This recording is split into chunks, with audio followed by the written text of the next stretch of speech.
Hello everyone, welcome back to my YouTube channel, Glorified Now. For those who are new, I film about faith, mental health, entrepreneurship, relationships, beauty, and lifestyle in general. And I film from Malawi, and I am filming right now at Lotus Hotel. So yeah, I welcome you once again. If you are new and if you haven't subscribed yet, please subscribe and give it a thumbs up and comment if there's anything else you would want us to be doing on this channel. And as you know, this is my first time. This will be my first time talking about something that we haven't really talked about on this channel, and that should be entrepreneurship. And your guest is as good as mine. Today we have a guest. I'm not alone on this channel. We have a guest, and I'll allow the guest to introduce himself. Guest, tell us who you are. All right, Vieson, and thanks a lot for bringing me to your show. I am honored. You're doing amazing things. Thank you so much. Right. Thank you so much. Yeah. Yeah, so like you have heard, he is Mr. Vieson. I think a lot of you have heard about Vieson, and you would love to know who Vieson is. I want to know who Vieson is. So Vieson, tell us, who are you? Who are you? Well, in brief, I would say Vieson is first and foremost a believer, and he's a Malawian who's passionate about his country. And thirdly, I would say I'm business oriented. I believe in everything that has to do with business and excellence. Those are the values that I would want to define myself with. Yeah, so believer, Malawian, and business person. Okay. I think lately I see Pastor Vieson on your page. Yes. Tell us more about that. Well, I'm asking for everyone. You're not the only one to ask me that question. But I would say it's a question that I get particularly from people that haven't known me for long. Yes. But for people that have known me for long, especially from back when I was young, from high school and college, back then, they wouldn't be surprised that now there is that tag pastor, because I've always been a believer. I got saved when I was 15 in high school. Nice.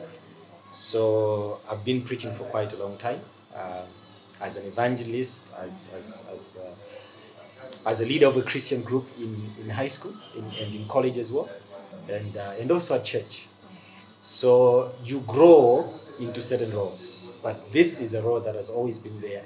But I felt now in my prayer life, it's time I embrace the calling.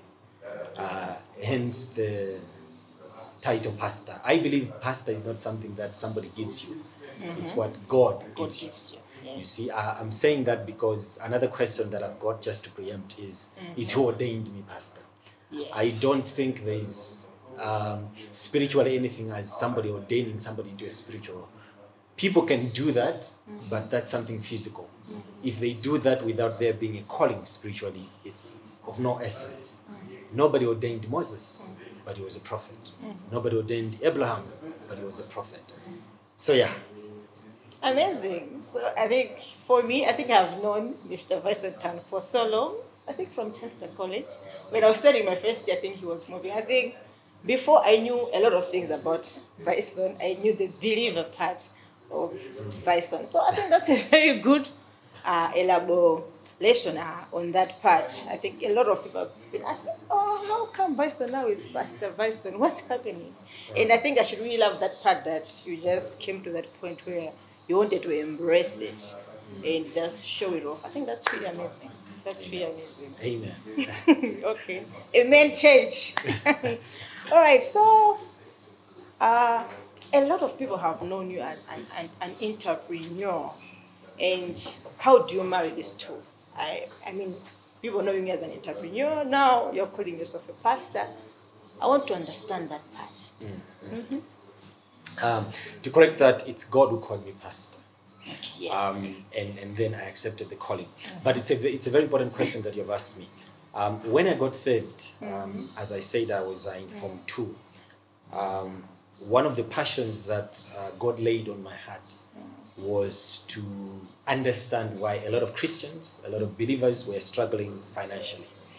I remember the friend that led me to Christ would take me to fellowships, and we would go there on a Sunday service. At the end of the service, there would be a benediction. The pastor would say, "You're blessed. You know, you increase financially, you increase business-wise." But what I noticed was Sunday after Sunday, month after month, we would get these prophetic declarations, but there would be no change in people's lives. And so this was a burning passion in my heart, and I took it before God in prayer as a young person to say, why is it that every time we're told we are blessed in the Bible and we're told we are blessed in the church, but we are not succeeding, it's not manifesting in the marketplace? And I came to the understanding that why it is that as Christians we are prayerful, but we do very little understanding and study of the business place. A study and understanding of the business place. So the calling then for the believer is not just to be spiritually relevant, but also to be earthly relevant. The tragedy though is that a lot of believers are so spiritually relevant that they have become of no earthly use. They are only relevant as long as it's in church. They are only influential when it's church matters. But when it comes to their career, there is no progress, there is no value addition they can bring. When it comes to their business, there is no impact they are making to the marketplace. When it comes to the political sectors, social sectors, there is no impact they're making. But that's different from the calling that Jesus had for the disciples. He said, go into all the world and make disciples. Show them how it's done. So that for me, it's never been a challenge to marry being a believer and being an entrepreneur. For me, it's one and the same thing. In fact, the calling of the believer is to be partly an entrepreneur or partly to be a change maker in any field they're in. Oh, that's amazing. That's amazing. I think I met this pastor was saying that, we have to think like God. A lot of us, we don't think like God. We forget who God is. Who we are, the DNA that we carry. And we really don't know what really God has entrusted us with. I can't even say anything on that. He has said it all. So, Vieson, apart from being a pastor, apart from just entrepreneur in general, what do you do? Your businesses. Are you working? If you do business, what kind of business do you do? Okay, so the business life for me started way back when I was in university. I remember my first business was to sell barbecue or braai, what other people call braai. We would have social weekends, and as a believer, I would still go to the social weekends where there was alcohol, where there was so many other things that are non-Christian that would happen. But my passion for me was to be able to sell barbecue and to sell drinks. That's how the business life for me started. So when I graduated, because I don't come from a well-to-do family, there was nobody for me to give me startup capital for business. So I started with work. And I'm still working, by the way. I've worked for insurance, I've worked for banking, and also, I might miss this, but this is something that I say to all the entrepreneurs. If somebody wants to be an entrepreneur, they want to start out a business, my first advice is this: is go and work for somebody first.